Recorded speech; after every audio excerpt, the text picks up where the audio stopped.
Good evening. We're going to get started in just a minute.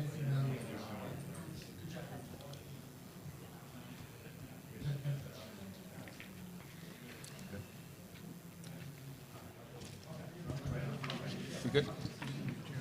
Okay, so we would like to call to order the February 4th, 2020 Directors Meeting of the Nassau County Interim Finance Authority.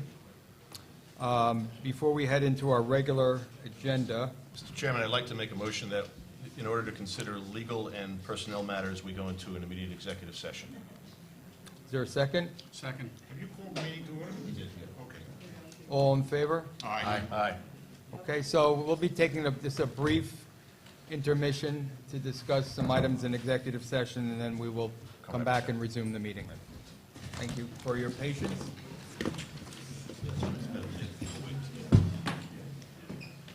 I didn't like that for a second. All right, well, thank you for waiting, and as we went into executive session, and but I would like to now, Mr. Chairman, I move Take the that motion. we come out of executive session, an executive session during which no action was taken, and resume with the meeting at hand.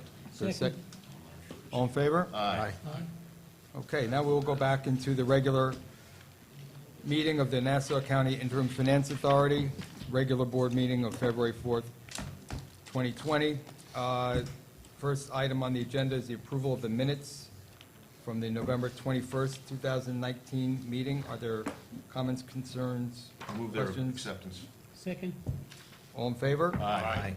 Okay, this motion carries. The second item on the agenda is the subject of the Village of Westbury county contract for the village. Is there, somebody can come explain the contract? All right. Item 26719 is an intermunicipal agreement between the Village of Westbury and Nassau County. This agreement has been approved by the Village of Westbury Board of Trustees and the Nassau County Legislature. The total amount for this agreement is $7 million. The village will take the lead. It was discussed between the county and the Village of Westbury, and it was decided that the village will take the lead on the Maple Avenue and Union Avenue streetscape improvement projects. Both roads are Nassau County roads. The dollar allocation for each project is $4 and $3 million respectively. DPW will review and approve all the expenses as these projects develop. The department will also sign off on the construction once completed, and the village will assume the maintenance at completion. The county will fund these projects out of borough funds, and both projects are included in the approved 2018 capital plan. The borrowing of these funds still require approval from the NIFA Board of Directors. My only question is the borrowing, if we did approve it, is certainly within the bands of the multi-year plan. Correct. Okay. Mr. Chairman, I'll move that we approve this contract. Is there a second? Second. All in favor? Aye. Okay, the motion carries. Next item on the agenda is contract for Legal Aid Society. Right. Martha, you So- going to present this as well? Sure. Item 720 is a contract with the Legal Aid Society. The term of the contract is 5 years. The contract presented to you is 5 years, and it goes from January 2020 through December 2024. The value is $40,866,935. The services to be provided are legal assistance to indigent persons charged with a crime in a certain family court or surrogate court proceedings, as mandated by Article 18B of the county law. A little bit of a background information on this. On January 24 of this year, the county submitted an emergency approval request in the amount of $4.9 million. This approval was was granted by the chairman, Mr. Barsky, on the basis that the Legal Aid Society could not otherwise fulfill their payroll obligation as of January 31 of this year. Right now, we are submitting this item to you, and we're requesting the following amendment. NIFA is proposing the approval to be shortened from 5 to 4 years. This is from January 1, 2020 through December 31, 2023, to align this item with the term of the approved multi-year financial plan.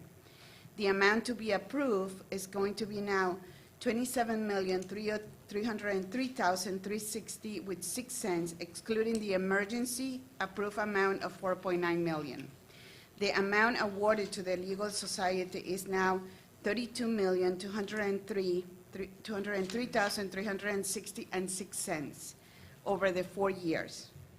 We also recommend that the county issues an RFP process for these services before the end of the approved term, which is 2023. So on that point, Mr. Chairman, I think it's important to point out that I think this vendor, as is far too often the case, was led to believe that the reason this contract wasn't approved was that NIFA was holding it up. And of course, the legislature didn't approve it until the middle of January, and the year had already started. So your point of having them do the RFPs before the year ends Correct. is helpful. Yes. But I think I would also, if anyone here is from the county, if you could please carry back to the administration that it would be helpful if you stopped the practice of falsely claiming to vendors that NIFA is holding up a process for which we're responsible only for the last few days, not the first however many hundreds of days it takes to get it to us. And with that, I'll move approval of the contract. All in favor? Aye. Opposed? Okay, motion carries. Me too. Okay, next item on the agenda is the consideration of the memorandum of understanding between the county and the Detectives Association, Inc. We will ask our Special Labor Counsel, Mr. Gary DeLaverson, to present it. Thank you. Okay, Mr. Chairman, so this is the first collective bargaining agreement from this round in the county that you'll be seeing. It's an 8.5-year agreement that commences in 18, 19, 20, 21, 22, 23, 24, 25, ends midway in 26. The GWIs add up to about 15.5 points over that time period, and there are other elements in it. I just want to highlight just a few for your consideration. I think probably most importantly, we were suffering, the county was suffering from a severe difficulty in recruiting and retaining detectives, such that the authorized strength of detectives is now down, before the actions of this week, down to just over 300 versus an authorized strength substantially above that. That was something that really required a lot of work to resolve in the context of a constrained budget. So working together with the collective bargaining agent, the Detectives Union, we created a new salary structure with a new career path, and so that's a part of this collective bargaining agreement. So there's now a new 3-grade detectives, not terribly dissimilar from what's done with the Detective Bureau, different, but with the Detective Bureau in New York City. On top of that, there are various changes, including additional appearances for employees, employee contributions to health plan, and some other aspects that allow the contract to fit within the budget constraints of the county. It was approved by the county executive, ratified by the rank and file of the Detectives Union, presented and approved by the legislature, and it's now here for your approval. One final aspect that I just want to bring to your attention, it was at your direction that the contract, the new collective bargaining, so the collective bargaining agreement is the MOU. That's the new thing that just happened. Underneath that is a collective bargaining agreement that actually governs, a long document that governs the actual terms and conditions of employment of any particular bargaining unit, in this case detectives. The county and the unions, over quite a long period of time, did not have a consolidated single document that one could open up and look at, Article 7, vacation. And at the direction of this board, that you would not consider until that issue was resolved, and to use labor parlance, zipped. So those discussions after the MOU was completed were completed just late this afternoon, but they have been completed. There is a consolidated collective bargaining agreement. It has been executed. There is a zipper clause, and I think for the union, for the county, they owe you a debt of gratitude for insisting that that take place. But in any event, that's been done, so the collective bargaining agreement is here for your approval, and the consolidated agreement has been executed. Mr. Chairman, I'll move that we approve the collective bargaining agreement, MOU, as set forth in the resolution. I'll second. Okay, well, the only thing I would say is appreciate Yes. the work, Gary, that you did and the staff did in trying to cost things out and give us the comfort that this contract, even though it's a very long contract, fits within the affordability of the financial plan for the county. And I appreciate the work that also the Detectives Union did in coming to the table and jointly working with the county to solve what was obviously a problem for not only the detectives union, but the county and the people of Nassau County to be properly represented in their precincts with the right type of force. And the only thing I can say about the negotiations, I think that from everything I saw from where I was sitting, there was a lot of good discussion, but everybody sort of walked away not happy they got everything, and usually tells me it's probably a good deal. So from that litmus test, I think it sort of hit all those points. But I do appreciate the collective work that everybody did so that we can move along and try to get as many of these contracts done as possible. So thank you very much, Gary. Okay. And everybody else that was involved in the process. Mr. Wighouse and all your members, appreciate your work on this as well. Thank you. Okay, thank you. So, all in favor? Any We need comments? to vote, Mr. Chairman. Okay, There's a motion and a second, we need to. okay, all in favor? Aye. Any opposed? Passes. Okay, motion carries. Okay, the next item on the agenda is Healthcare. regarding the Nassau Healthcare Corporation, or NUMIC, or New Health, however we want to refer to this entity. So this item has been very much in the I've been press, and I think insulted. everyone is fairly familiar with it. Plus, you've been given very detailed background information. But for the purposes of the public, NIFA is not taking over the hospital. NIFA is merely proposing to make the hospital have similar operating procedures to those of the county. What happened was the NIFA had originally exempted the hospital, but we realized that their financial situation was deteriorating, and since we had the right to make the hospital a covered organization under our statute and subject them to the same controls or similar controls as those of the county, we're recommending to the board that those controls now be implemented. So this resolution will officially put them under NIFA's control, but we will not be controlling the daily operations. We will be requesting a good deal of information from them, and we also will be requesting from them that they present to us suggestions for investment guidelines, and that will cover what items and contracts we will be reviewing on staff. So if you have questions, please let me know. I think the materials, which are public, are very detailed. Mr. Chairman, the resolution contains a number of whereas clauses with which I agree. I would point out that as I make a motion to approve this resolution, that it's not just the losses, the financial losses that the hospitals experience, but either of equal or greater gravity is the rather erratic governance process that we've seen play out. We need to put spending and borrowing under some oversight on our part in order to keep that under control, in my view. So with that, I move the resolution. The only thing I want to clarify as well, Jeremy, is that with respect to the financial information that we're asking for, we have some 17 items Yeah. of requests, some of which have been requested in the past that we haven't received. But what I want to just make clear through this resolution, in case there's any issue of interpretation, that the items that we're requesting, they are to provide to us under the Act if it exists. If it doesn't exist, we expect them to create it.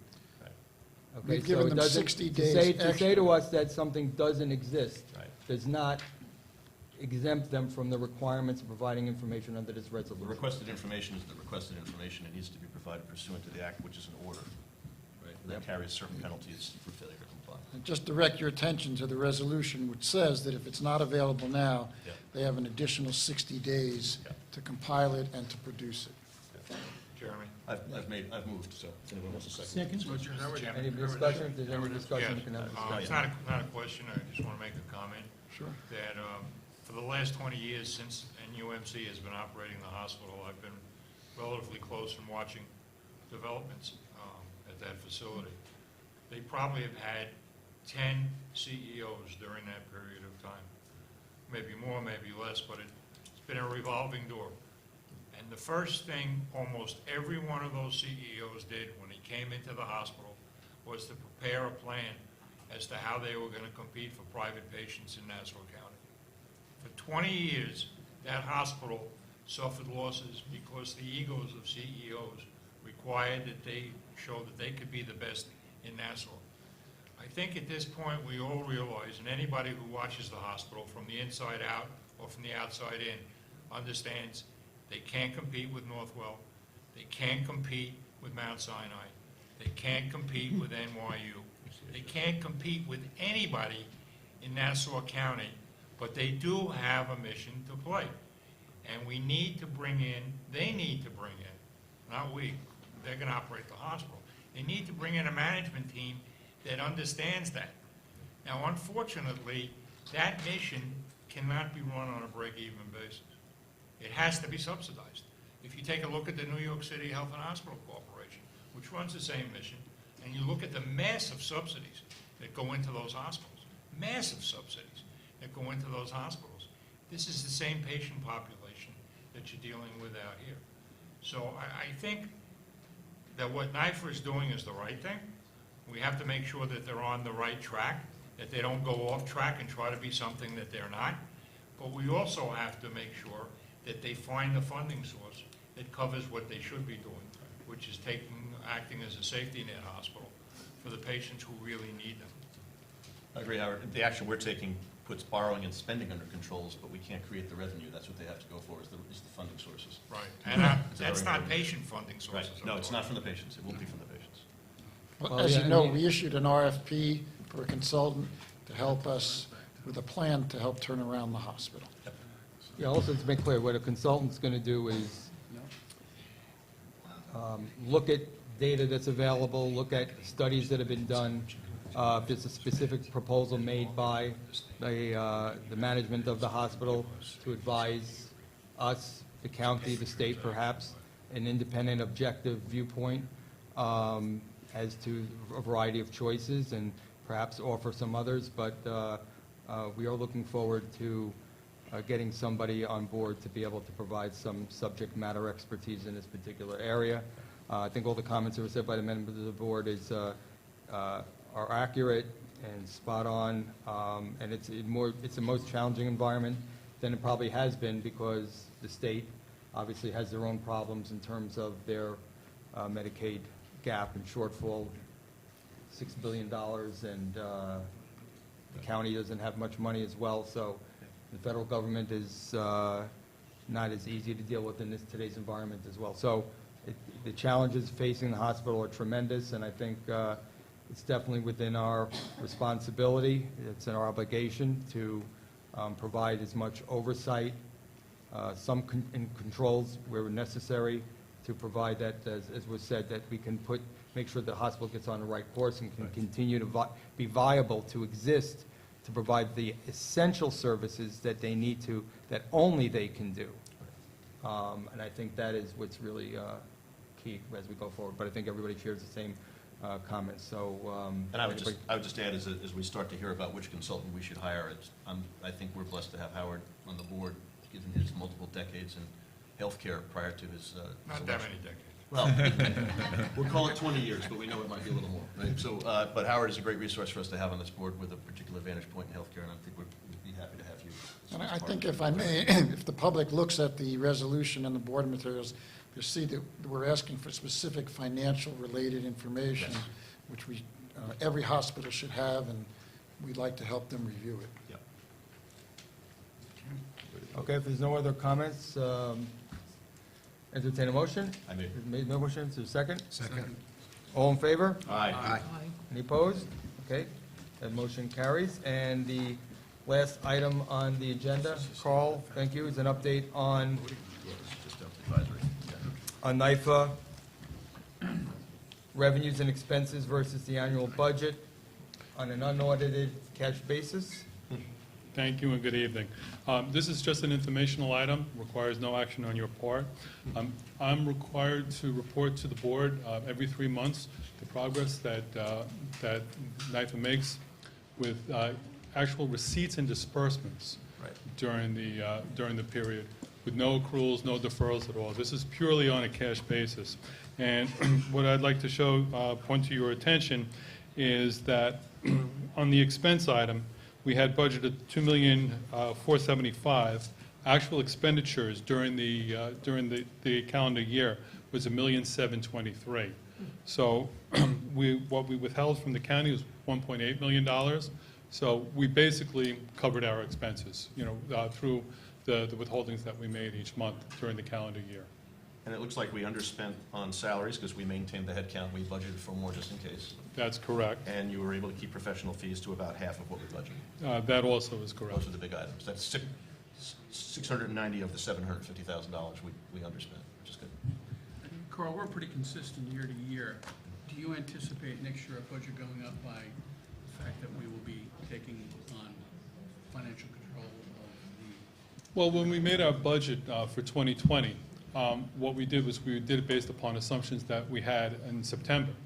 If there are any changes to those assumptions and we anticipate, increased expenditures, I'll revise the budget and I'll present it to you for your approval. Thank you. Yeah, I would expect that we'll be modifying the budget based on the need for support in this new expanded activity that we have to undertake, so I wouldn't be surprised by that. And I've also had discussions with the county regarding that, and they understand and believe that it's prudent for us to go ahead and do those things. So I think I would add that although we underspent on legal fees, it seems like we got our money's worth out of at least our labor attorney in the form of a closed DAI agreement. So that was money well spent and wisely chosen. I think it's just an advisory thing. I don't think we have to vote on this, so I'll move that we adjourn. second. All in favor? Aye. Aye. Any opposed? Okay, we're fine. And thank you very much. I was waiting for it. I was hoping she was here. A lot. Adam, I'll see everybody later. Everybody have a great day.